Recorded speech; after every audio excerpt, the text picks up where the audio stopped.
Šta je hardware? Najjednostavnije rečeno, to su fizički delovi, bukvalno opipljivo, ono što možete da dodirnete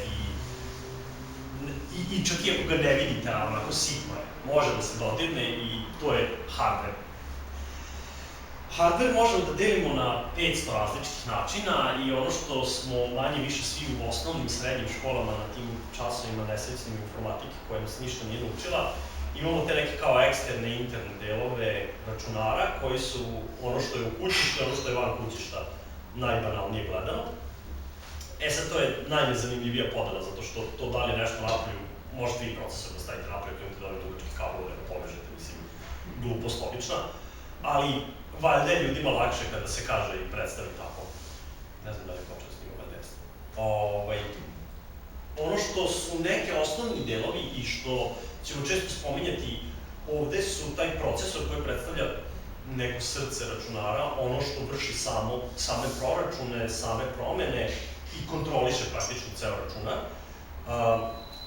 Tu je memorija koja je jako bitna zato što nam je potrebna da bismo skladištili bilo koje podatke, bilo šta što nam treba da bismo obrađivali. Znači, bili to programi koje pokrećemo pa će da nam broji imaginarno neke brojeve, bilo to ekran koji takođe možemo da posmatramo kao memoriju, jer ovo ovde što je prikazano sad trenutno su bukvalno samo obojeno i nije obojeno. Nema ništa drugo. Isto kao bilo koja druga memorija se ponaša. Tastatura, isto memorija, samo što memorija koja može samo da se čita. I čita se svaki put kada vi pritisnete neko drugo. Bukvalno na tom principu radi to. Isto i sa mišom, isto i sa bilo kojim drugim ulazno-izlaznim uređajem. Svi se oni ponašaju i posmatraju kao neka memorija. Tako da vam bude lakše da shvatite kada nekad kažem memorije i eksterni uređaj. Nema razloga za razmišljanje kako se sada s time radi. Sa svime se radi na poprilično isti način. Čitam ili pišem. Nemam treću opciju šta mogu da radim sa bilo kojim od tih uređaja. Procesor kao neki osnovni deo je u suštini samo neki skup sklopova i registra. Sad, takve reči, sklopovi i registri. Sklopovi su obično prekidači. Uključi, isključi, ima struje, nema struje, ništa pametno. A registri su bazično osnova neke memorije. To su vam na nivou te neke elektronike, digitalne i nešto, nekako povezana kola koja imaju mogućnost da u određenim svojim delovima sačuvaju neki napon. Znači, napona da bude ili da ga ne bude. Sad tu dolazimo do osnovnog dela koji je fizički principi koji su potrebni da bi računar mogao uopšte da radi. Potrefilo se tako da imamo struju, pa smo sa strujom to napravili, ima struje, nema struje, pa nam je to jedinica ili nula. To smo mogli da uradimo sa čašama, ako hoćemo. To smo mogli da uradimo i radilo se sa karticama koje su isperforirane, pa ili ima rupu ili nema rupu. To se na veliku našu sreću jako lako i povezuje sa računarom, pošto kad ubaciš tu karticu, sa tim rupama, negde će uspeti struja da prođe zato što je rupa, pa kao ono to je jedinica, a negde neće uspeti jer papir sprečava kontakt dva metala, pa tu je nula. U suštini, kada posmatramo sa strane elektronike i elektrotehnike, to šta je jedinica, šta je nula, ne postoji baš deo računara u kome nema struje. Znači, ako je negde nula, to ne znači da nema struje. Mi to tako kažemo, jer je tako lakše za percipirati. Ne znam tačne vrednosti, ali ako posmatrate ovu neku skalu koja je, napon se tu neki nalazi, neke jako sitne vrednosti, postoji određeni opseg koji je jedinica i postoji neki drugi opseg koji je nula. Ovo ispod ovde to računari jako često počnu da lude kada im dođe do tako tog nečeg, pa onda ako vam nekad malo nestane struje ili se nalazite negdje gde baš struja nije poprilično stabilna, pa malo dođe do nekih tih tako oscilacija. Imaju računari zaštitu protiv toga, mislim da se takve stvari dešavaju. Ali ako malo pređe ovamo ili ovamo, onda računar zna da se zaglupi, da stane, da pusti onaj beli dim na koji radi pa da onda više ne radi i tako neke stvari. U suštini, bitno vam je da samo shvatite da čak i ako negde ima struje, to može i dalje da bude nula. To ne znači da je tu jedinica, da tu sad teče nešto struje, pa je sad to nešto. Ne. Ima poprilično dobro definisan neki. Sad, ovo zavisi od implementacije, opet u nekim slučajevima je ovo neki raspon koji ne pripada ni jedinici ni nuli, zato da bi se izbegla i smanjila mogućnost greške da negde gde se nalazi jedinica se bude očitana nula. Otprilike samo. To je ono od čega se krenulo. Znači, bilo je potrebno da se na neki način predstavi da negde postoji nešto, odnosno da ne postoji nešto, da bi moglo da se krene u bilo šta dalje. Jer morate napraviti neku razliku. Da li imate negde neki podatak zapisan ili ne. A sasvim slučajno se baš lepo potrefilo da u matematici postoji taj binarni sistem i da postoji nešto što se zove kodiranje, da ne kažem šifriranje podataka, gde vi bilo koji podatak, ako napravite određenu mapu, odnosno preslikavanje matematičku, bukvalno možete šta god hoćete po tom nekom pravilu da premapirate na niz jedinice i nula, odnosno na niz ima i nema, odnosno na niz signala koji su spušteni pa su podignuti, pa su spušteni pa su podignuti ako su digitalni, ili vremenski posmatrano na neke analogne signale, gde posmatrate u određenim momentima samo da li ima ili nema vrednosti, zavisno od frekvencije. To je sad sve manje više onako fizika neka koji se ulazi, neću vas previše daviti s time, ali da dobijete nek osjećaj samo kako to sve ispod haube, negde tamo, mislim ispod haube, ispod haube funkcioniše ono na najosnovnijem nivou. Sad, kad smo došli do toga da su te jedinice i nule nešto što mi koristimo i nešto što ćemo koristiti, ajde onda prvo da kažemo i par stvari o zašto su jedinice i nule korisne i zašto je taj binarni sistem tako koristan. Vrlo je jednostavan način sabiranja koje svi znate i koje ste svi koristili. Evo jednostavna tabela po kojoj možete znati da li je nešto sabrano, kad se sabira nešto, kako se sabira u binarnom sistemu. Neki od vas koji znaju će me prostiti što ih smaram, ali dobro. Bukvalno vam je kao da radite u dekadnom sistemu. Ako ja u dekadnom sistemu napišem neki broj i hoću da ga saberem sa nekim drugim brojem. Dekadni sistem je dekadni zašto? Zato što se bazira na broju 10. To znači nama, kao ljudima, da mi kad dođemo do broja 10, ili do određene desetke i svakog umnoška broja 10, znači 10 puta 10 puta 10 puta 10, mi dodajemo još jednu cifru. Bukvalno tako je i u binarnom. Znači svaki put kad dođemo do binarnog, znači do 2, ili umnoška broja 2, mi dodajemo još jednu novu cifru. Pa onda praktično, ako hoćemo da saberemo 5 i 7, sabiramo ih prvo jednostavnom principu. 5 i 7 mi znamo u glavi da je to 12, da. I onda automatski znamo da to je 2, pošto nam je toliko jedinica ostalo, i znamo da prenosimo jedan na veći stepen, kao jedinicu jednu, pošto smo prešli za jednu desetnicu gore, napišemo 12. U binarnom je prilično isto tako, posmatramo ono što dobijemo na određenoj poziciji kao zbir, pa 0 i 1, samo što mi je otišao, 0 i 1 su nam 1, 1 i 0 su nam 1, a ako imamo 1 i 1, oni zajedno daju 0, ali imamo prenos jedinice, još dodatno. Ovde bi analogno tome bukvalno bilo recimo 5 i 5 kada bismo sabirali, jer znamo da je u zbiru to 0 na istoj poziciji u dekadnom sistemu, ali imamo jedan prenosa, pa nam je to 10. Dobro. Još ćemo pričati malo o binarnim brojevima, kako se prebacuje iz dekadnih u binarne brojeve, da bi vam bilo jasno kako to tačno uspeo sad da radi kad je neki veći broj ili kako se prikazuje neki veći broj u binarnom. Mogu vas naučiti da brojite binarno na prst, to je svima zanimljivo. Koliko znate, i sad ovako prvo, koliko vas razume matematičku logiku, ali onu najosnovniju, i ili. Ako posmatraš jedinicu i nulu, to ti je kao da ti kažeš jedinica znači da je nešto tačno, a nula znači da je nešto netačno. To, umesto tog tačno i netačno, možeš da staviš šta god. Znači, može biti jedno ili drugo. Stvar u tome je kada razmišljaš da je nešto tačno i netačno, lakše ti da shvatiš zašto to. Pošto, ako imam neki iskaz A, koji može da bude tačan ili netačan, i neki iskaz B koji može da bude tačan ili netačan.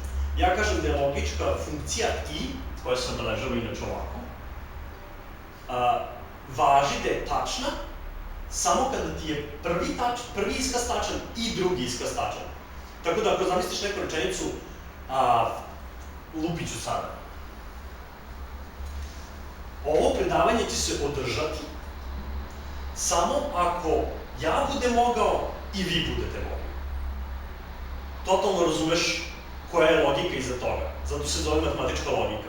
Jer ovaj izraz to, da li će držati bilo šta, možeš da predstaviš preko ovako nečega. Naravno, i nije jedina funkcija.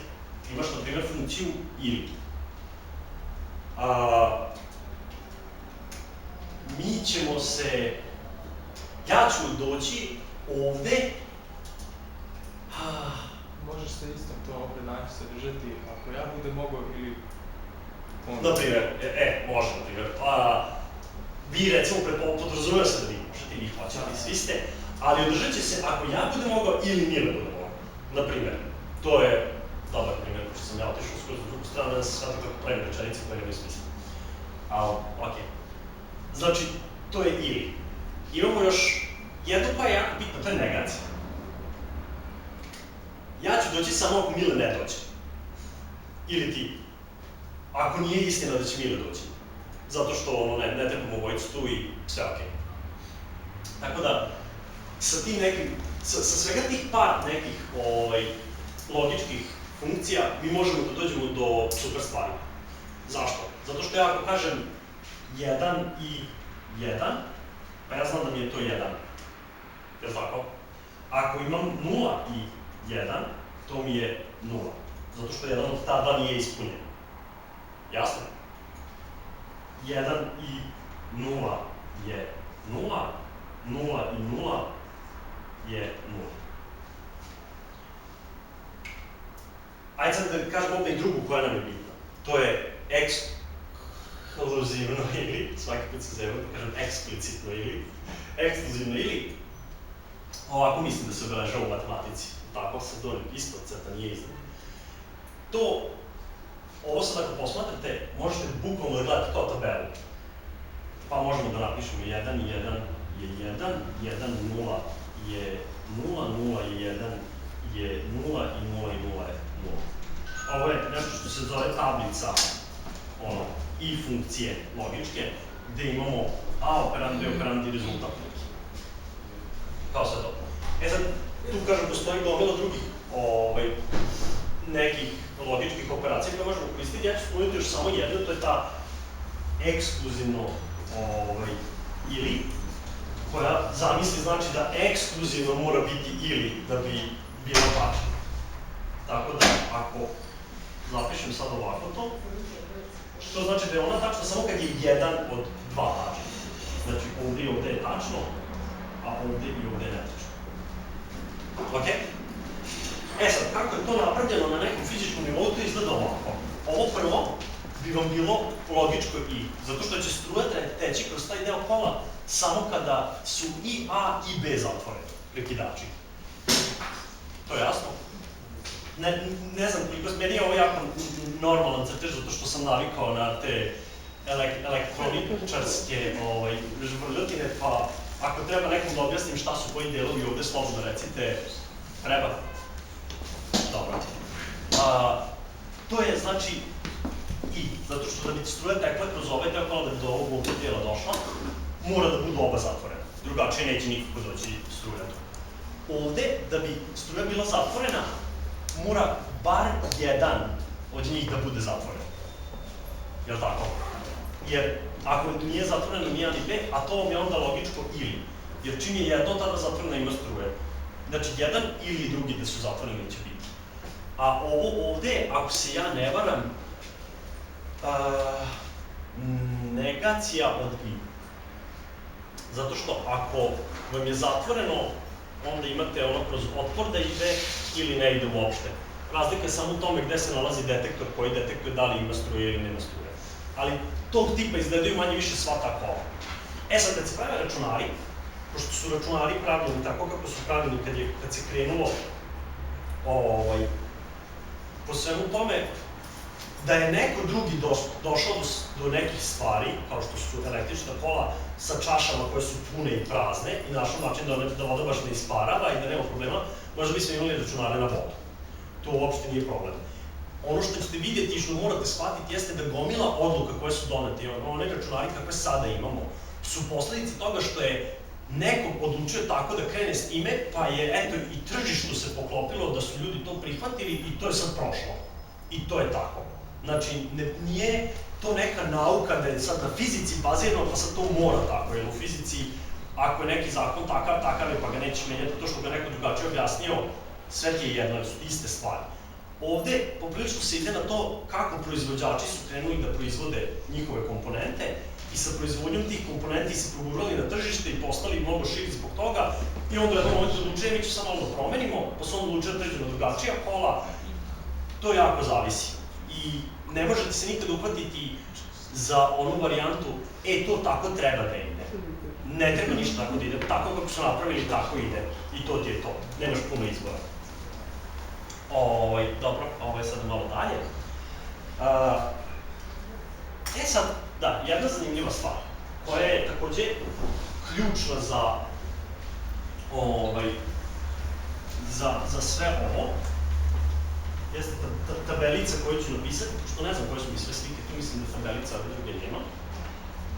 Ali, recimo ovako, hoćemo da saberemo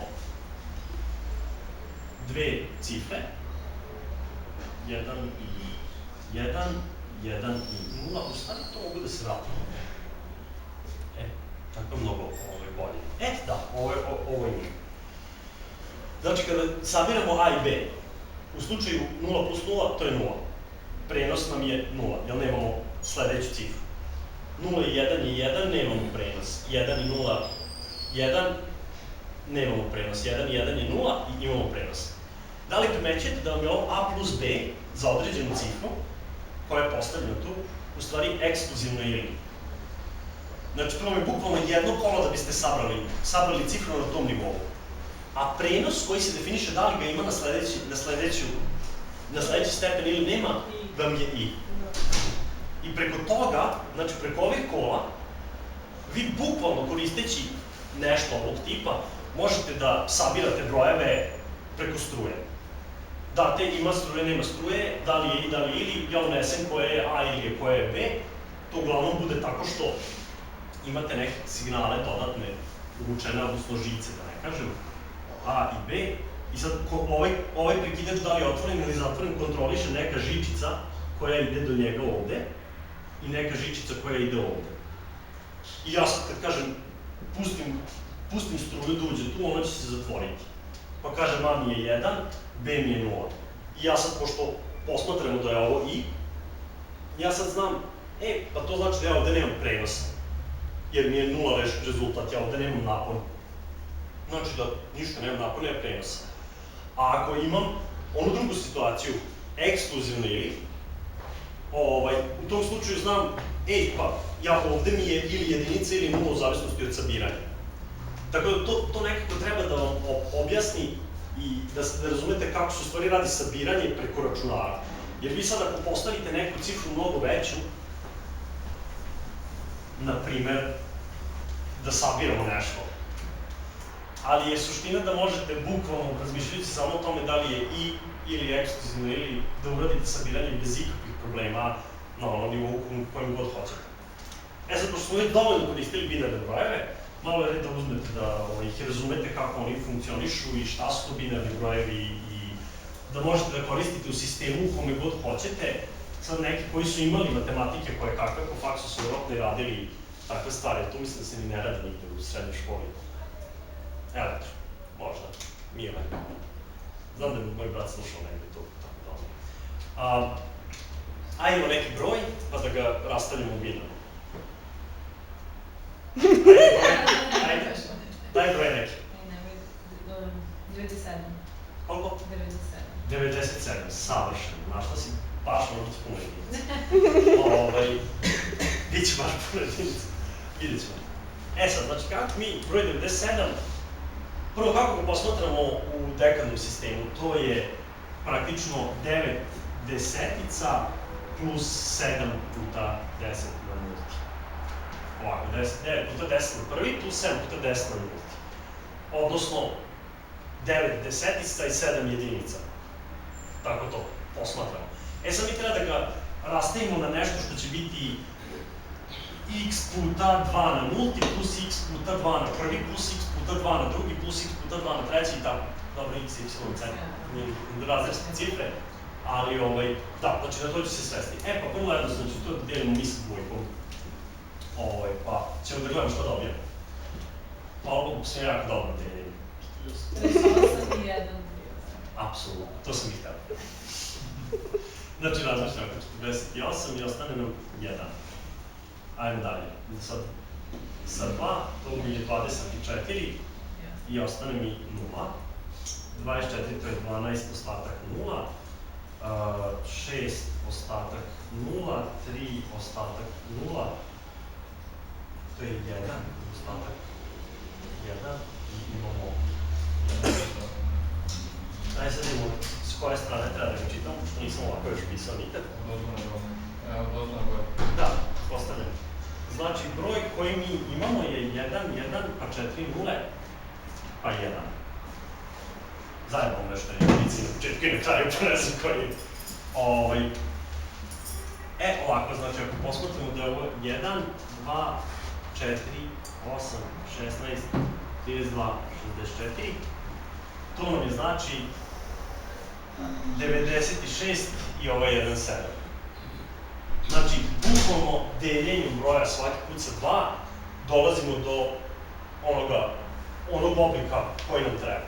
Tako smo mogli da uzmemo bilo koji sistem. Pošto se koriste programiranje generalno, nekoliko različitih opcija. Imate oktalne, heksadecimalne, binarne brojeve. Ja za drugi baš nisam čuo da se koriste neki još sistemi. I to su nekako najčešće. Heksadecimalni su naravno sa 16-icom.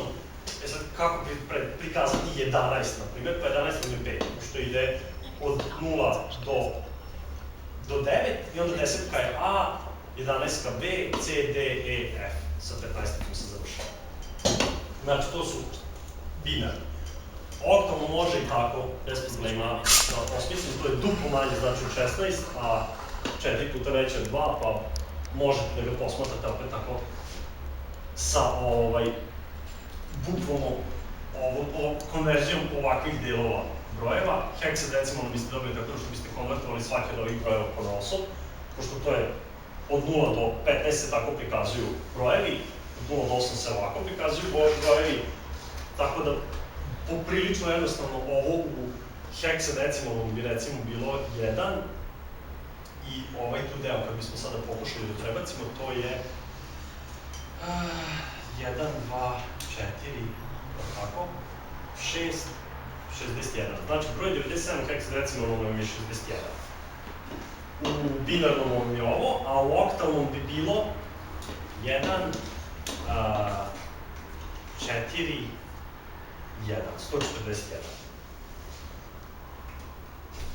Sad sam se skoro izgubio sve, tako?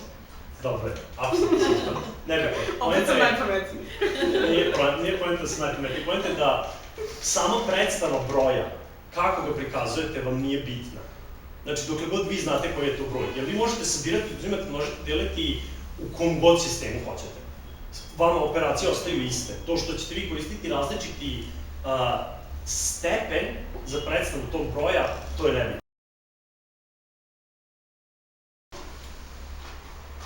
Znači sad tako kada ubacimo te dodatne još neke eksterne uređaje kao što su ulaz i izlaz, onda dobijemo ovakvu jednu sliku.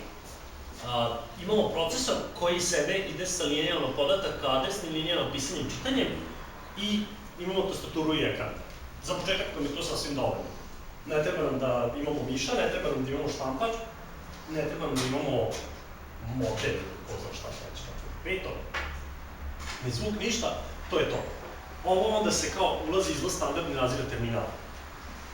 To je praktično samo način da ljudima se procesor približi kao nešto s čime oni mogu da rade. Onda tu možeš onako kod jedinice i nule, lepo, simpatično, one mašinske kodove, pa da kako procesor da konkretno što procesor da radi. kao što kažem, ne znam da li ste ikada upoznali osobu koja to radi. Ja mislim da ta osoba ne bi pričala za se, ali dobro. Znači, to je tako neko konceptualno kako to izgleda. Sad, super je to sve, ova slika prethodna. Ona je baš je dobra. Samo što šta ja da radim sa računarom koji ima tastaturu, ekran, memoriju i procesor? Pa zato što kad se ugasi struja tog procesora, pošto je ovo ona unutrašnja memorija, RAM memorija, radna memorija, ja kada ugasim kompjuter, meni tu sve prestane da ide struja, svi prekidači se otvore ili zatvore, ili šta ja znam, ovde sve na uzemljenje i zdravo struja, zdravo svi moji podaci, zdravo sve što sam radio.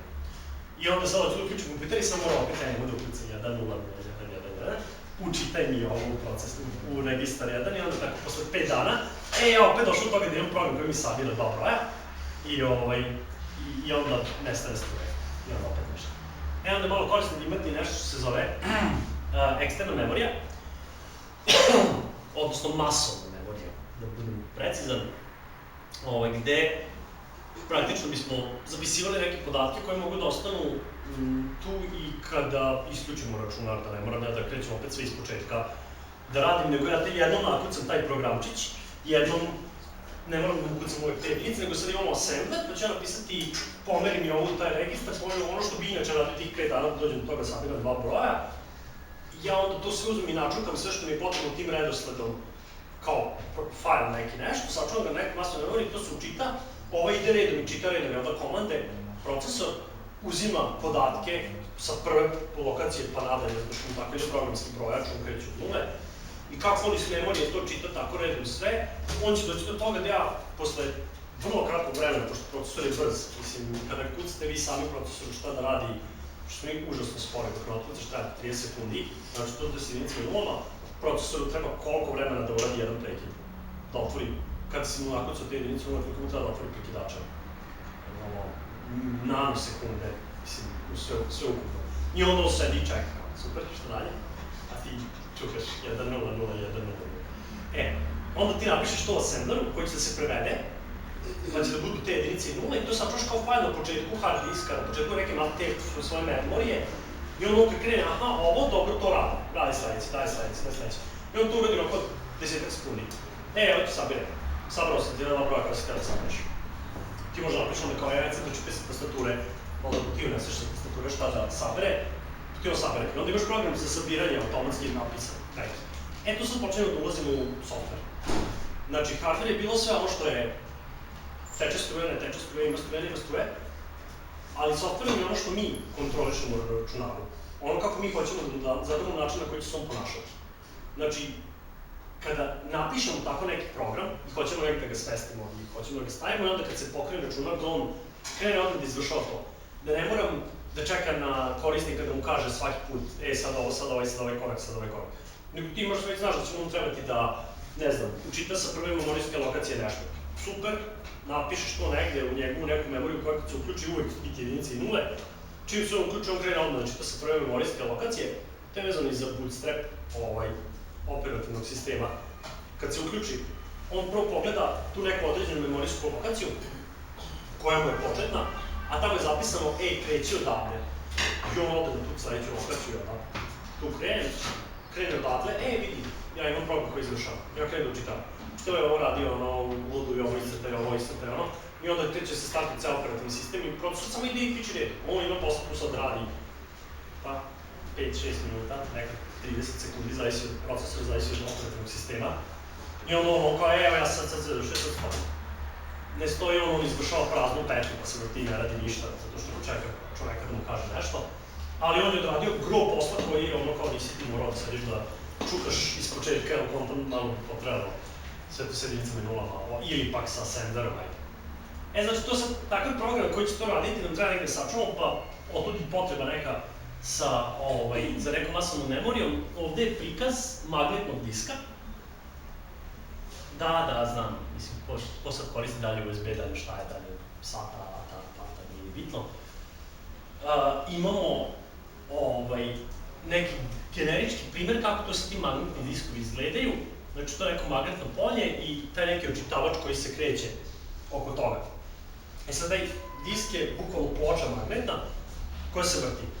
I sad glava je na jednom mjestu, ono može samo da se pomera levo desno da bi smanjila na kom ovom radijusu se nalazi od samog centra. Znači, ako smo nacrtali od gore neki počet, to izgleda sad, mislim, ono, ima tu magnetnih diskova koliko, i sad kao što je tamo stavljeno, imam tu neku glavu koja je čitala na nekom momentu nešto. Sad to ide sa svih strana, zato što mora da zna odakle ga čita. Ne znam da li vidi toj slik, sad ima ih na svim nivoima. Ali bukvalno su kao disk, pa imaju dva ova što prolaze između. A disk to je dva ova. I on se sad tu rotira, jel da, u krug, da bi moglo da se dođe do svih mogućih pozicija, a ova glava ovde, ona se pomera do kraja i do centra. I onda kako se pomera može da pristupiš praktično svemu, samo praktično svim delovima, u zaštitu toga gde je okrenut disk i pomeriš se. Pa, tako. Sad u suštini to se komplikovanije je malo cijela priča sam implementacije kako to radi. Zato što on se vrti, pa dok se on vrti, on već ide na svaki ne znam koliko da računa frekvenciju obrtaja, pa onda lupi, aha, sad sam pokupio deo, sad sam pokupio deo, sad sam pokupio deo i tako dalje. I onda kad to sve sklopi, to tako. Tako ide. E sad, koliko brzo onda procesor uopšte funkcioniše? Procesor je trenutno, one instrukcije koje smo prikazali, koju jedinicu, njemu to treba ovako odraditi. U suštini današnji procesori, mislim, brzina procesora se računa u nečemu što se zovu MIPS-i. Ili ti milioni instrukcije po sekundi. E sad, kad razmislite, da, ovo je jako lepo, a koliko brzo može da se zavrti taj pa da mi očita podatak?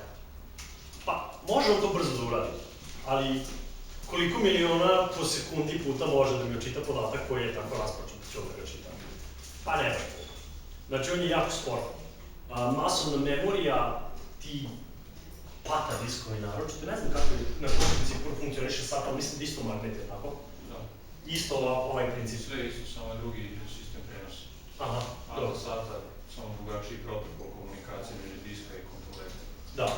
E sad, oni svi, dok se to tu zavrti, jer on mora prvo da ga zavrti ovako, znaš, da kurvu lupi, pa onda dok on to krene, procesor to izgleda kao večnost. Onako čovječ mogu sam milione instrukcija uraditi, bukvalno, nije šala. Pošto, koliko sad ima miliona instrukcija po sekundi računari, baci Google jedan to vidi. Ali mislim, znam da su bili kao 700 ili nešto tako miliona instrukcija, pošto je ogroman broj, mislim, to je za pojmove hard diska magija. E onda iza toga, jel da, tu negde, te sve stvari koje su povezane, nalazi se taj kontroler,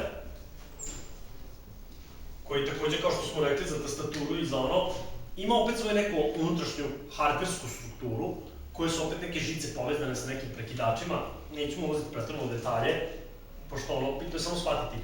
A vidi opet, adresne linije podataka, pisanje i čitanje. Znači, šta bi procesor bilo briga što ima komunicira? Komunicira uvek s istim stvarima. Ja sam smo ga proširili za što neku masovnu memoriju ili disk koji ono ima ulaz, izlaz i kontrol na neke linije, pisanje, čitanje, adresne linije podataka. Ništa posebno. I sad tako možemo da nastavljamo, da ređemo. Terminal je ovde sad spojen, ekran i tastatura. Šta je sada? E sad, ovde se sad vidi već način na koji to sve ide. Vi imate uvek iste linije koje idu ovako, to su te adresne linije, linije podataka, pisanje ili čitanje i nalaze se naređene samo na njega sve ove komponente koje su spoljne za procesore. Znaš ono što? Šta? MIPS? Da. Oko 5.500 MIPS-a trenutni procesori. Znači milijardi instrukcija po sekundi, 5,5 milijardi instrukcija po sekundi. Znači, samo da dobijete osjećaj brzine kojom se to sve dešava. E sad, šta se desi kad ja hoću nešto da očitam sa hard diska, sa onog, gde ga učitam recimo u radnu memoriju. Neki fajl hoću da ga koristim, u njemu je moj program. Ja njega da bi učitao, ja moram da kažem masovnoj memoriji, aj sad ti, brale, uzmi pa počni da čitaš. Znači, aj, evo ti adresa, evo ti ovo, onda kontroler kaže, pa da ja sad ovo treba da zavrtim. Zavrćem ga, procesor sve smorio se čovjek. E sad, da ne bi procesor svaki put tako treba, samo da zavrti gde da on čita podatke, pa da mi pošalje nazad, pa da ono kao propade mi sva moć koju imam u tom procesoru, zato što on stoji, on nema šta da radi čovek, odnosno procesor. Sad da bi se to na jedan način izbeglo, uveden je pojam sabirnice ili ti bus, takozvani. Mislim, imate kontrolora, imate autobus, imate sve, ko je to rekao, isto je rekla u prvom predavanju. Kako to sve ima smisla, zato što ovo je autobus, ovo je kontroleri koji su tu da proveravaju da li svi ulaze i izlaze kako treba. Imaš procesora koji je tu sve i imamo software koji kontroliše od kontrolora, to su driveri, vozači, sve imamo, nije problem, ćete ovo GSP da otvorimo. Uvodi se sabirnica koja je u suštini deljena između svih ovih međusobno povezanih spoljnih nekih uređaja, zato što procesor može da kaže, pa dobro, ja ću čitam iz memorije program da ga izvršavam dalje kako šta treba da radim, a tu dok se ne izvrti, ne očita, pa neko šalje direktno u radnu memoriju meni podatke. Naprimjer, ili imam dve masovne memorije pa kopiram sa C na D, primjer radi, pa evo ti kopiraj da radim nešto drugo. Mislim, što bi ja trošio vreme da tebe čekam kad mogu nešto drugo da radim. Sad, kako ja da znam da ja mogu sad nešto drugo da radim? Pa rekao si kontroleru tamo nekom i onda se javio problem da procesor zna da se vrati nazad na ono što je radio. Znači ja sam to pustio da se radi i sad ja idem da radim nešto drugo. Pa znači sad to čekati dok ja ne završim ovo što sam sad sledeće krenuo, što možda neće završiti narednih 10 godina u teoriji. Zato da bi se takve stvari rešile, uvedeno je nešto što se zove prekid. Tu imate napisano najava prekida, potvora prekida, zahtevi dozvola. Zahtevi dozvola vam služe u suštini zato da bi se, da li može da se koristi sabirnica ili ne može.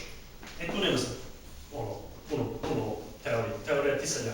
Jel mogu da koristim, ako nemam, dobio sam ako nemam zabrana, ako imam dozvolu, ja bacam na magistralu, na sabirnicu, na bas, na čega god, to će meni stići tamo, ja sam završio svoj posao. Jer mene zanima samo da ja izbacim na magistralu sve što imam, jer to je jedino kao kontroleru i jedino što imam da komuniciram.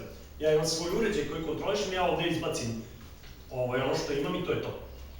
Sad, ja kad završim sa svojim poslom, ja moram profesoru nekako reći, ej, ja sam završio, možda nastaviš dalje šta je bilo, ili što god već trebaš da uradiš. Onda su uveli u procesor malo komplikovaniju priču koja se zove prekidi. Prekidi ili interati, gde procesor počne nešto da radi i sad ima tako neku operaciju na koju treba da čeka, kao što je kopiranje podataka između jednog i drugog mesta, i on kaže dobro radi ti to, ja imam što drugo da radim, počne da se preključi i krene da radi nešto drugo. I kada je taj kontroler završio kopiranje tih podataka na magistralu, on meni kaže, ej, moram da te interaptujem, da te prekinem to što radiš, zato što ja sam završio ovo. Aha, okej, ja ću ovo da ostavim onda i da krenem da radim sad tvoje nazad. Prekidi su vam to. Znači, pošalje se par signala, najavu prekida, uradi, procesor kaže potvrđujem prekid i onda ajde da radi nešto sa time, da završim tvoj program. Ono što je bilo potrebno još uvesti u tom momentu jeste prioritet prekida. Zato što šta ako mi se desi da je on tamo završio to sa kopiranjem, a meni korisnik pritisnuo nešto na tastaturi, a nije trebalo ništa pritisne. I sad je pritisnuo, i sad šta ja da radim, koga prvo da obradim? Korisnik će uvijek imati prednost. Ako je program dobro napisan, da naglasim. Zato što ljudi su spori. Daj odradi to što imaš šta imaš, pa nastavi da radiš ovo brzo svoje, ili dok on sledeći put klikne ti možda uradiš 5, nešto milijardi instrukciju umeđu vremenu, pošto neće u sekundi, još naravno kad počne neko nakon. A onda možda uradi procesor umeđu vremenu 100 stvari. Tako da, znači, uvodi se prioritet prekida, uvodi se prekidi se koriste kako bi se znalo da je neki posao završen. Naravno, tu sa time zajedno u priču ulazi to preključivanje, gde procesor gleda jedan proces, pa skloni to sve sa strane, pa radi drugi proces, pa skloni to sve sa strane, pa radi treći proces, pa skloni pa se onda prebacuje malo s jednog na drugog. Ono što je bitno da ide uz prekide zajedno jesu obrađivači prekida. Obrađivači prekida su programčići sitni, koji se dese kada, kao odgovor procesora na to što mu je prijavljen neki prekid. Naprimer, ja sam završio s kopiranjem i hoću da kažem procesoru, ja sam završio skopiranje jednog podaci koji trebaju. Znači kažem, ok, znači, pošto je to bio prekid taj, ja znam da ja treba da odem na tu lokaciju, jer je procesor glup, proći samo ono što mu kažeš ništa drugo. Ja treba da odem na tu lokaciju, jer ta lokacija mi je za taj prekid, i odatle da krenem dalje da čitam program koji će mi govoriti šta dalje da radim. Sve se svede na to da procesor znači procesor ništa neće samo raditi. Sve mu diktirate, tačno, svaki prekidač, sve.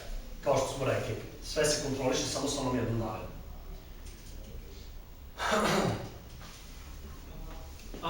Zar je moguće da sam ovde na kraju stigao? Da. Dobro, ima tu još sad priče oko toga, ovo je taj najosnovnije što se tiče te neke arhitekture kao računara. Ono što je dodatno uvedeno pored tih prekida, odnosno interrupta, koji se rade jesu situacije gde šta se desi, na primjer, ako je od masovne memorije tražim da mi pročita nešto sa lokacije koja ne postoji. U stvari, ja kažem, čitaj mi od ove lokacije 5000 kao karaktera, narednih 5000 memorijskog lokacija, a ja imam samo još 1000 posle tog mesta. Onda su uvedeni i specijalni, još jedna vrsta, reći ću vrsta, morate razumjeti da je to totalno drugačija stvar, zato što imaju posebno svoje žice, posebno svoje sve. Zovu se ko vozi mi, Sosko? Nisu, jeste, izuzeci, exception, ništa, može. Exception, odnosno izuzeci, to su nam situacije u radu komponenta računara koje nisu, u kojima komponenta sama po sebi, pošto je ona glupa, ona ne zna šta da uradi. Ti si meni dao da ja čitam nešto sa lokacije koju ja nemam. Snađi se, znači evo ti, tražio si to, ja ti kažem to nema. Pa ti vidiš šta ćeš s time. Onda se zajedno sa ti, kao što je i za prekide napravljeno, tako imaju isto i ti obrađivači izuzetaka, koji ono kažu, smire, zato je u redu je, nemaš tu memorijsku lokaciju, šta se ja ću sad vidim korisniku ću da pošaljem ili znam šta treba da uradim u toj situaciji. Nije mi priključena ta neka komponenta, možda to pa ću javiti negde nešto će se desiti, ali to nije više tvoja briga. Isto tako imate te vektore izuzetaka koji su u stvari mali programčići koji obrađuju na osnovu kojih procesor zna šta treba da uradi. Nekada izuzetak može da izazove prekid. Nekada prekid može da izazove izuzetak. Zato što prekidam te, pa ono, vidi šta ćeš s time, ali ja sam došao do toga, odradio sam šta mi je rečeno, mogu da budu nepovezani i povezani u svakom slučaju.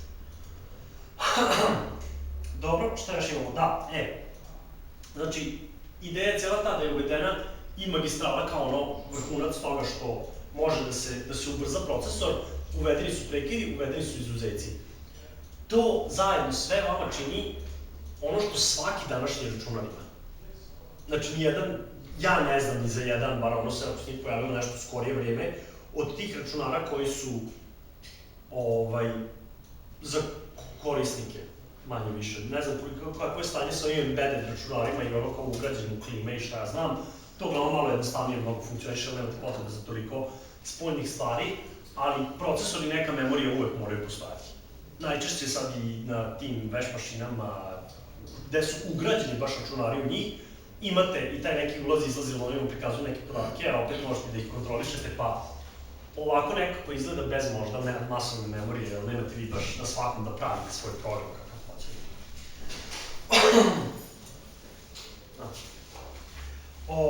Dobro, još jedan deo ima da se priča malo, s čime neću preterano smarati, jer ovo kao, pokušao sam da nađem razlog zašto, šta i gde bi se to koristilo, ali nije nešto preterano, opet dobro je znati. Pričali smo malo o adresiranju, kao o načinu da mi prepoznamo koja memorijska lokacija kao računarski je predstavljena u stvari kojoj fizičkoj lokaciji, pa da onda procesor zatvarajući prekidače zna tačno do kog mesta da dođe, dakle da očita podatak neki. Adresiranje je opet kako bi se ubrzao ceo taj proces i olakšalo procesoru da radi svoj posao. Napravljeno je nešto što se zove logičko adresiranje, odnosno da procesor za svaki proces njegovu početnu lokaciju gleda kao nulu. A to fizički može da se premapira na neku adresu, opet u memoriji koja god da je. Tako da ako bismo posmatrali neke memorijske adrese u nekoj memoriji, sad to tamo ide u bestrag, oni imaju sve svoje neke oznake, znači 0, 1, 2, pa ovde nam ide n, pa onda nam ide sledeća, recimo, pošto je drugi neki program, možemo posmatrati ovo je n plus 1, pardon, n plus 1, pa n plus 2, pa je ovo tamo neka m lokacija, pa n plus 1 i tako dalje. E sad, vi fizički kada posmatrate, da, to su adrese sa tim određenim indeksima na kojima se nalaze, a program, uvedena je logička adresa koja nam kaže ovo je nulta pozicija, tu počinje moj program. A ovde mi počinje neki drugi program, na koji se procesor isto priključuje. Pa će procesor da posmatra na to isto kao na nultu adresu, samo u drugom programu. Pa će na ovaj n da posmatra opet kao na nultu adresu. Onda je uvedena i, kako se zove, neki menadžer memorije, koji radi premapiravanje određenih memorijskih adresa sa jednih na drugih, odnosno sa logičkih na ove i obrnuto. Njemu je potrebno samo da zna koji program je u pitanju i koja je početna lokacija tog programa. Fizička početna lokacija. I onda na osnovu toga što vi njemu kažete treba mi 37. ovde, on će znati, aha, to mi je u ovom slučaju 37. ovde. A ovde ćemo mu reći, pošto je ovde počeo na n plus 2, ako mi treba 37. ovde, to će biti n plus 2 plus 37, na primjer. I onda ćemo znati sa ove lokacije tebi u stvari treba. Na taj način je omogućeno procesoru da uopšte ne mora da brine o samim linijama, adresnim linijama, kao o tome koliko ja sad imam priključenih uređaja i na kojoj adresi se meni nalazi koji uređaj. Ja kada hoću da pristupim radnoj memoriji, ja ću reći daj mi tu memoriju. Ako to nije tako, napisao neki program da kaže dobro, onda ga učite iz masovne memorije, a management memorije će se obaveže da ti prvo uradi premapiravanje i da ti kaže tamo negde zatvori prekidač da se učita to u radnu memoriju. A će ti reći, dobro, ajde sad čekaj malo. Ništa priđe da je drugi program. Dok ti ovaj ne pošalje prekid i kaže, sad se vrati nazad. Jasno? E sad samo razmislite to što sam rekao, hoću da čitam program iz memorije, izvršavam nešto, podižem operativni sistem, zaista brzinu i ono što se dešava u procesoru sa onim prekidačima. Oni, znači, nestaju. Zbog toga imamo ono varijantu za grevanje, pa toga i struje i svačeg nečeg, pa onda su potrebni kuleri i svašta nešto. Dobro, da li ima pitanje ovdje, što smo sada nekako došli do ovog komponenti tih fizičkih tako delova da smo završili, ostalo nam je još da popričamo o nekom istorijskom razvoju tih stvari, zapravo ove pucanje, baš sam to. Jel imate pitanje neka? Dobro. Da, nisam spomenuo, možda sam trebao malo više da se okrenem na drajvere, za drajvere ste svi čuli, to je ono zbog čega vam se dere kompjuter da nećete raditi nešto kako treba. Drajveri su vam u suštini programi koji omogućavaju da se koriste kontroleri određenih spoljnih uređaja. Znači, vama drajver treba za bukvalno svaki kontroler koji postoji, jer svaki od tih kontrolera se može drugačije koristiti. Toliko njima, još jednom da naglasim da je jako bitan taj moment da primetili ste kroz cijelu priču kako se od procesora sakriva, u većem broju slučajeva, sakriva kompleksnost onoga što je iza. Znači, isti taj princip imate u programiranju. Kada neko sad ide programira, znači, u 90% programskih jezika koje ja znam, ne moraš ti da znaš šta se tamo iza dešava. Ja ću tebi uraditi to što ti hoćeš, kao funkcija, kao programski jezik, kao tvoj program, šta te briga šta je tamo iza. Ti se skoncentriši na problematiku koju ti trebaš da rešavaš, a to je za procesor izvršavanje komandi koje imam pred sobom. Za tebe kao korisnika, kao programera, znači kao programera, ti trebaš da rešavaš šta je problem, da smisliš problem kako će to biti, tebe ne zanima kako ću ja to da uradim posle, ti meni reći šta da radim, ja ću to odraditi. Ista varijanta sa korisnikom. Ja hoću da, ne znam, napravim bold slova, ti sam klikaš tamo, ne zanima šta ću ja, kako ću ja to doći, kako ću ja treba iscrtati na ekran, šta će to ići u procesor, šta će se to dešavati tamo u pozadini, apsolutno. Programer će možda morati da zna, mora da kontroliše nekad odvojeno neke komponente, da zna čemu pristupa, kako pristupa, šta pristupa, da bi imalo smisla programeru šta se tu dešava i šta će se desiti kad on to napiše, ili ona, da ne budem užasan. Nisi me pogledao. Tako da, taj princip apstrakcije neke i odvajanja vam se bukvalno povlači od samog početka do dana današnjeg. Uvek se drži za dobar dizajn da se skrivaju podaci u pozadini, da korisnik ne treba, ne da ne mora, da ne treba, čak samo ide do toga da se forsira, ne sme korisnik da zna kako to funkcioniše nazad. Korisnik treba da se koncentriše na ono što on radi. A ti kao programer si zadužen da njemu obezbediš to. A tebi, ti ako hoćeš nešto ispišeš na ekran, pozoveš ovu metodu. Ne pitaj se šta to radi, to je magija. I onda zbog toga jeste malo, kada dođemo, da se dogovorimo do svega, do nekog tog programiranja i toga svega, zato i jeste poenta da ne moraš ti da znaš kako to funkcioniše sve. Tebi je bitno da znaš šta on radi. Koje su posledice toga kad ti to pozoveš, a kako će to biti izvedeno, tebe ne zanima. Uzmeš telefon, okreneš broj telefona, pritisneš. Ne zanima te šta ide signal, gde, kako, tebi to radi. I to je suština celog tog dela.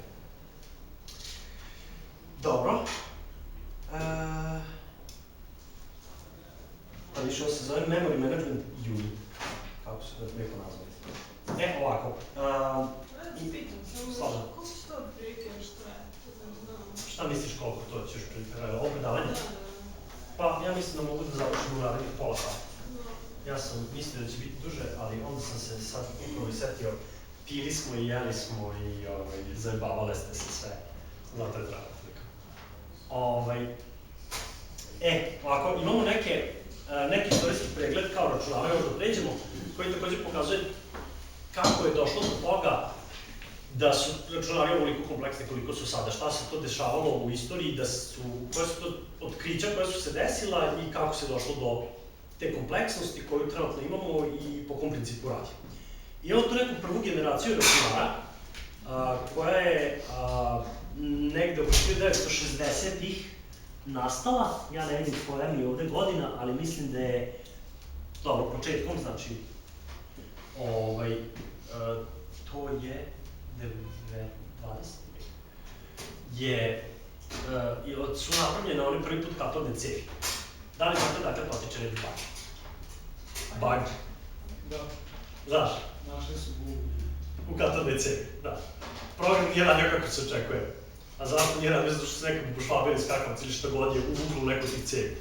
Od onda se kao greška u programu nekom zove bug. Bukvalno zato što je crknuta buba, ono popravila kako ne mogu struja da prođe. Ništa drugo. Ta prva generacija računara je nastala tu negde pre 1960-ih. To je neki period gde su oni izgledali otprilike ovako. Bukvalno je postojao procesor sa nakačenom radnom memorijom, nekom masnom memorijom i ulazom-izlazom, koji je praktično terminal ako ga posmatramo kao jednu stvar. To su bili baš prvi, to je Alan Turing i osnovna kompanija. Sad kad smo tu kod početaka, ko je bio prvi programer? Ti da ćutiš. Žena je pitanje. Koja žena? To moramo ranije negde u 18. Da, nije postojao računar još kad je ona počela da programira. Zove se Lady Ada Lovelace. To je ćerka Georgea Gordona Byrona, ako ste čuli za njega, pisac. Da, tako da, žene su prvi programeri, a danas nema dovoljno žena programera, treba da ih imaš. Da, to smo pričali kako da zoveš računar, to si ti rekao da staviš to. Sramota je najveće bilo što pola ljudi nije znao ko je to, ali dobro. Turinga su svi zapamtili, ali ajde. Posle, znači 1960. godine, odnosno od 1960. se računa negde početak drugih generacije računara. Sad ja ću ovdje morate crta malo, pošto to je, u stvari neću morati crta. Možda je bolje da crta. Dobijemo nešto ovako. U tom nekom centralnom delu nam se nalazi procesor, gde smo imali na njega povezanu kontroler radne memorije, of working memory, pa smo onda imali ovde memoriju, ta kao radna memorija, a na to je bilo nakačeno još dodatno kako bi se komunikacija ubrzala, kao ono što smo i mi dodali na neki način da postoje te veze na prethodnim slikama. Input-output controller i mass memory controller, gde su postojale memorije koje su bile masovne memorije koje su mogle da ide koliko god jedinica hoćete, i s druge strane input i output uređaji nakačeni na ovaj kontroler. Opet se nekako, procesor se uvek nalazi jedan po nekom centru, a za njega su vezane preko različitih kontrolera, različite komponente koje on može da kontroliše i koje u krajnju pomažu funkcionisanje računara. Ono što je bitno u tom periodu jeste pojava magnetnih jezgra koje su omogućila da se ta masovna memorija malo kvalitetnije pravi. Pa su to imaju pogledajte, ti imate savršen primer magnetnih prstenova koje mogu da drže disanje, pa onda je što ovako žica jedna vezana ovde, jedna žica vezana ovde, ali problem bio, vi tu napišete jednom kad ga očitate, to je očitano, to ne može, to više vredi, disanje nestane. I onda je to onako malo bilo super, mogu ja to da sačuvam tu, ali prvi put kad ga očitam više ga nema. Tako da moram da ga očitam i onda opet da napišem to isto nazad na njega, pa to malo ovako usporavalo dodatno računar. Ali, šta je bitno za taj period jeste da se prvi put pojavljuju programski jezici višeg nivoa. Znači, assembler i mašinski jezici koje smo do sada jedino spominjali su takođe poznati kao jezici nižeg nivoa. Sve posle toga su vam jezici višeg nivoa. Ne, samo me poplašilo šta se dešava. To su bili, znači, Pascal Basic, pa ne znam, C, pa Pascal, pa Pomazi, koji su bili još tu matoviti. Imamo li gomilu? Pascala je bila matoviti, Fortran, tako da je. Jako puno njih, mislim, programski jezik danas postoji toliko dobro, kao ne možeš dati jedno. Ima jedno jako lepo stablo prikazano koje koristim na trećem predavanju, koja prikazuje ogromno kroz godine gde je nastao koji programski jezik i koliko ih ima ih stvarno brutalno velik broj. To je druga generacija. Da. Javljaju se diskretni poluprovodnici, to je jako bitno.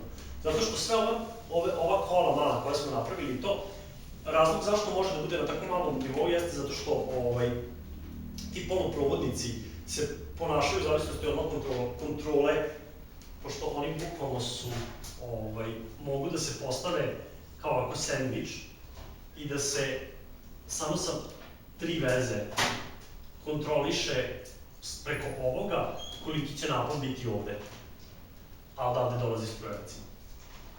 I to je jako korisna stvar, zato što onda su omogućili da na jednostavniji način može da se dođe do kontrole nivoa napona. I samim tim kako će biti jedinice i nule raspoređeni i kako će se one koristiti. Pošto pre toga su bila neka, kažem, katodne cijevi koja... Pazi, da je bio ove veličine taj poluprovodnik, to je već ogroman napredak od katodne cijevi od 5 petara, tako da, Treća generacija računara, znači imali smo pre 1960-ih, 1970-ih, zamislili treća generacija, gde se javljaju prvi put integrisana kola i magnetni diskovi. Znači tu prvi put dolazimo do onih baš diskova, kako izgledaju. Mislim da glavni predstavnik tu bi bila disketa, ona obratna, koja je sad save znak, svima. I ono što je uvedeno u arhitekturi računara kao nov moment jeste ta magistrala. Znači, pre 1970-ih nije postojala magistrala kao jedna, nego je sve bilo ovako žicama odvojeno povezano na sve strane. Onda se uvodi magistrala, uvode se prekidi, uvode se interrupti, uvode se exceptioni, odnosno izuzeci i sve te stvari. To naravno ovo dobija na brzini, jer procesno ne mora da čeka ni ništa. Nego samo krene i radi, izvršava svoj programčić i s njima je sve super. Još dodatno šta se uvodi u tom momentu jeste memorijska hijerarhija. Sad ću samo da nacrtam ovo, znači, posle one slike koje su imali ako razgranatu, gde su dodali sve i svašta, znaš tamo da treba na sve strane, može svašta da radi procesor. Sad, da, treba da to sve radi procesor, ali treba nam working memory, kontroleri memorije, kontroleri input-output. Ovde se kače input-output uređaj, ovde se kače kontroleri, ovde je working memory, a oni su svi povezani zajedno preko jedinstvene magistrale. Znači, nema više ovih žica na sve strane koje bi išla, ne znam, onako. Opet, kažem, to je deo arhitekture, a drugi deo arhitekture koji je uveden i koji je poboljšao to sve, to je neka hijerarhija, memorijska hijerarhija. Shvatili su ljudi da mogu da naprave memorije koje su brže, bolje za procesor, da nisu baš ovakve, onda su išli po principu, ako je meni ova memorija spoljna neka, koja je jako spora, a ja sam uspio da ubrzam rad sa ovom, na nivo sa ovom memorijom, zato što ovo učitam onako nevezano tamo negde u pozadini, dok uopšte ne znam šta radim drugo, pa zašto ja ne bi onda napravio još više memorijsku hijerarhiju, pa napravio manju, bržu memoriju, pa još manju, bržu memoriju, pa još manju, bržu memoriju. Sad to hijerarhija, opet kažem, zavisi od implementacije, ali postoje kontroleri koji vam automatski uzme pa prebacuje procesor tako, na taj način ne mora nikada da čeka neki duži vremenski period, pošto i rad sa ovom memorijom ipak zahteva neko vreme da se ode da se pokupi podatak. Ovako se obezbedi da procesor radi sa mislim da je najbrža cache memorija koja vam je baš po ovom procesora. I poprilično je mala, je jako skupa za napraviti. Radne memorije nije masovno, znači ne može da čuva, ne znam, podatke kad se isključe računar i to, ali obezbeđuje da procesor radi samo sa tom najbržom memorijom, a ova iza memorija ona će da prebacuje podatke u pozadini koga je briga. Mislim to, zauka se napuni se memorija i samo biće brže i brže. Četvrta generacija nastaje 80-ih godina. Sad, tu smo neki od nas već bili prisutni. Tu se javljaju poluprovodničke memorije. Tu su sad već memorije onako koje su brš izmeću, jako brzo, super sve. I javljaju se po prvi put mikroračunari. Odnosno računari, nekako sitno napravili sve, pa imate ceo računar na tome, pa dobijemo onda nešto što je ovako, a unutra ima računar sa 4 USB i ne znam ja. Ono što je bitno da 80-ih, znači, zbog toga što su se javili mikroračunari, spada cena računarima, jer ih je lakše proizvoditi masovno, javlja se PC i javljaju se računarske mreže prvi put. Gde opet računari da bi se povezali u mrežu, to vam je jedan od ovih input-output uređaja preko kojih računar komunicira s drugim računarom i šalje podatke, čita podatke, ništa mistično oko toga, jer ono kao, dođu ljudi pa očekuju da je mreža nešto što će se nakačiti ovde na magistralu. Jeste, nakačiti se na kontroler izlazno-ulaznog uređaja, koji god da je njegov, pa onda tu iza imamo nešto što će da mu bude isto memorijska lokacija. Ne posmatra ga kao ništa drugačije nego kao memorijsku lokaciju. I ono što je jako još bitno, pojavljaju se prvi put 32-bitni računar. Sve zato su 32-bitni računari, zadržali se dug niz godina, sad još uvijek ima, mislim, 32-bitnih računara, znam da ih ljudi koriste bez onako problema. To je već jako blizu. Sad to je već sve usporeno, pošto je, kažem, već koliko godina, a oni se još uvijek koriste. I javlja se pokušaj više procesorskih računara, da ima više procesora, i javljaju se različite vrste procesora u smislu pipeline-a procesora. Tako da naredbe kada se izvršavaju, pošto ima, predlužkom sada je 3 procesora, naredbe se izvršavaju ovako pa ide, pomera se svaki put u svakom taktu. Tako da, praktično procesor uvek izvršava slične stvari, svaki od njih, i pravi protočne bojlere, pa dobijamo kao manufakturu varijantu. To koristi se, ali nije toliko sad nešto fascinantno, bukvalno je samo da izvršavamo ovu naredbu, izvršavamo ovu naredbu, izvršavamo ovu naredbu. Deo naredbu izvršava svaki i ubrzava na taj način kako će se dešavati stvari, pošto ovo mi je jedan program, pa mi se izvrši tu, a sledeća njegova naredba je već izvršena ovde, pa sledeća njegova naredba je već izvršena ovde, pa onda imamo kao 3 sam naredbi, skoro pa sam 3 naredbi izvršio već jedan put. I radi se isto, samo uspeš do toga što radiš, proguravaš 3 jednu za drugom, pa kao ajde brže. Mislim, ali dobro. I posle toga imamo 90. godine, gde se javljaju 64-biti računari po prvi put i javlja se nešto što se zove Very Large Scale Integration mehanizmi, koji omogućavaju da se na jako malim mestima mogu preko onih štampanih ploča napraviti kola koja će biti logička kola, koja će biti ono, pa sad imate čipove, bukvalno kažem, telefone u kojima imaš ceo računar sa 4 jezga, a vidjeli ste koliko stvari ide u njega. Znači, vi u ovom čudu, telefonu, mnogo više od ovoga imate. Znači, ima tu i kamere, ima tu i 2 kamere, bude zvučnik, ima, znači, gomila još ovih stvari, a stane na tako malo i ono kad biste stvarno izgledali koliko je to pločice, gde se to sve nalazi, to je mizerno, koliko je malo, ali da, 64-bitna je. I posle 2000-te počinju da se javljaju ti embedded sistemi, odnosno ugrađeni računari. To su varijante, moja šiveća mašina može da igram, mogu da igram Tetris na njoj zato što je tako pametna i ima mogućnosti da je programiram i ne znam ja. Javljaju se radne stanice i javljaju se serveri kao posebna kategorija, zato što su ono uglavnom jaki računari koji simuliraju rad više računara na sebi, praktično. I služe se za ono ogromni napor komunikacije sa spoljnim sistemima preko ulazno-izlaznih uređaja. Retko kad kod njih imate neku jaku grafičku karticu ili nešto, sve baš ne radi neko procesiranje grafike ili nešto, ali poenta je da oni su tu da obslužuju ove ostale, ulaz-izlaz za korisnika, nije ti ni bitan. Vidite, to je tako trči, eventualno imaš konzolicu neku koja ti ispisuje neke glupe stvari, kakva grafika, kakve čuda, on ti je mašina da samo radi proračune koji trebaju i šalje ti odgovor na mrežu, sve sa spoljne strane. I javlja se još jedna stvar, a to je podela, to je u stvari podela magistrale u suštini na 2 dela. A ta 2 dela su onaj North Bridge i South Bridge. Znači, na North Bridge-u se praktično nalaze CPU, odnosno procesor, radna memorija i grafička kartica. Odnosno, procesor koji je specijalizovan za rešavanje problema koje nalazimo u grafici. Manje više, grafička kartica vam je memorija koja vam direktno ide na ekran, ono što treba da se prikaže na ekranu, i on tu može da menja, da radi šta god treba, a ovaj grafički procesor je uglavnom specijalizovani matematički procesor.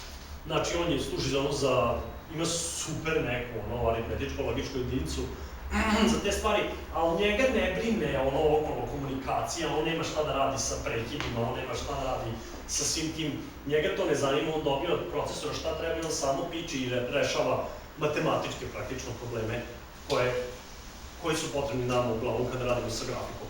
Zato što svaka vama promena bilo kakvog grafičkog fajla, nešto se svede na neke silne matrice, na transformacije, na množenje, deljenje matrice.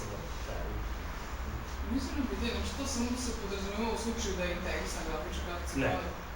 Ne, to GPU ti je bilo koja grafička kartica.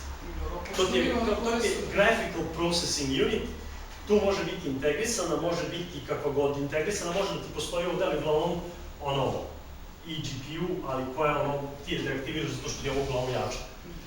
Ono što ti se integrisanim uglavnom se dešava jeste da tebi ovo preuzme funkciju onoga, pa te uspori, pa imaš različitih implementacija, neke od njih imaju zasebno baš procesor dedicated za grafiku, neki imaju većinu stvari koja treba, pa onda kao dopunjuju se sa ovim procesorom, pa onda kao on ti radi grafičko procesiranje i ne znam ja, pošto je to prilično naporno procesiranje jako puno proračuna, onda na procesoru bude teško pa onako osetite baš da uspori sve i ne znam ja. I uglavnom ne može da ti ni približan kvalitet ovoga da dođe do njega. Znači to je neki North Bridge, tako, i imaš na donjem delu South Bridge na kome su svi kontroler masovne memorije, pa sa njim masovne memorije, kontroler input-output, pa input i output delovi koji se tu priključuju. A ovo je znači ono što obezbeđuje brzinu rada računara, ovo ostalo su sve nice to have things koji mogu da se koriste. Hvala, ima li pitanje još? Jel to je to? Kad smo? Ako imate bilo kakve pitanja, bilo šta, slobodno, nije problem. Šta ćemo sledeći put da radimo? Operativni sistem. Oni su poprilično kratki, ne mislim da tu treba nešto preterano pričati o njima, to je opet bukvalno stvar implementacije. Kažem, najbitnija stvar sa ove da ponesete jeste ideja kako je organizovan računar, koji su njegovi delovi i da se sve posmatra kao memorija, da je to sve neka abstrakcija koja se dešava, da razvoj računara je takav kakav je samo zbog toga što su neki ljudi u industriji odlučili da probaju sa time pa im prošlo, pa onda kao svi, sad to je nova neka stvar. Nema ograničenja u kojem se smeru može ići. Sad su počeli da računaju, skoro je bilo, neki sam šao gledao gde su na YouTube-u nešto, su kvantne računare počeli da koriste sa qbitima. Mislim, bit je 1.0, a qbit može da bude kao u kvantnoj fizici gde svaka čestica može da bude u više stanja istovremeno.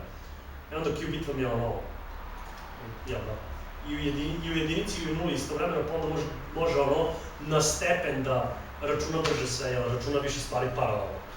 Tako da može da bude zanimljivo. Ne znam šta bih vam mislila, mislim da je to to. Svaka čast. Da.